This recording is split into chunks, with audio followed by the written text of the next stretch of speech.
Gumamit ang Diyos ng iba't ibang paraan para ipaabot sa mga tao ang mahahalagang mensahe. Noong panahon ng Biblia, gumagamit siya ng mga panaginip paminsan-minsan, pero ang mga ito ay hindi katulad ng ordinaryong mga panaginip na malabo at walang katuturan. Ang mga panaginip mula sa Diyos ay malinaw at lohikal, at tiyak ang mensahe nito. Ngayon, humigit kumulang 200 na mga Muslim sa Gaza ang kamakailanang tinanggap ang Panginoong Jesucristo pagkatapos daw nilang mapaginipan at makita ito sa mga pangitain. Totoo ba talagang nagpahayag ang Diyos sa mga panaginip ng mga tao sa Gaza?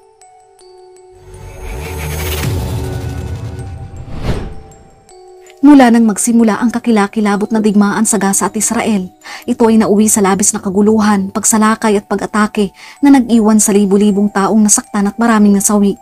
Sa kabila nito, 200 kataong Muslim sa Gaza ang nagpatunay na sa kabila ng digmaan at kaguluhan doon ay tinanggap nila si Kristo matapos nilang makita ito sa mga pangitain at panaginip.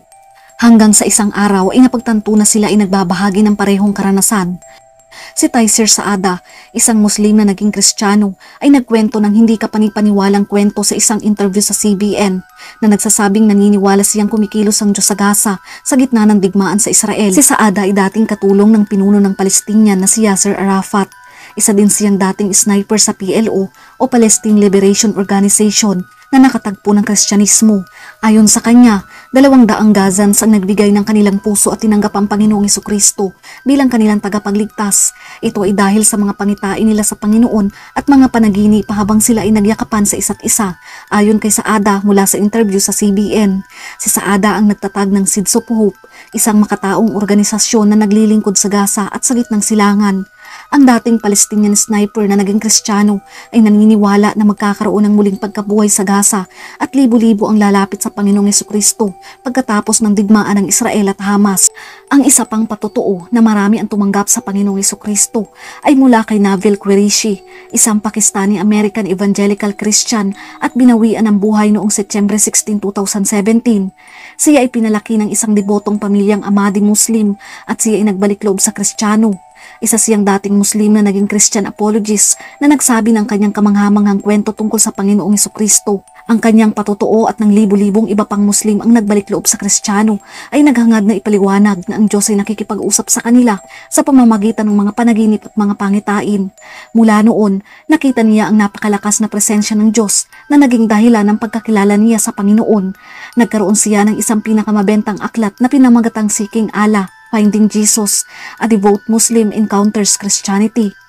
Ayon sa Mission Frontiers, nag-ulat na hanggang 25% ng mga Muslim convert ay nakakaranas ng isang panaginip na humahantong sa kanilang conversion. Sinabi pa ni Qureshi na sino man ang tao na taimtim na naghahangad na marinig ang Diyos ay masusumpungan nila ito. Nangako ang Diyos na ihayag ang kanyang sarili sa mga naghahanap sa kanya. Ito nga ang sinasabi sa Deuteronomy chapter 4 verse 29. Ngunit mula roon ay iyong hahanapin ang Panginoon mong Diyos at iyong masusumpungan kung iyong hahanapin siya ng buong mong puso at ng buong mong kaluluwa.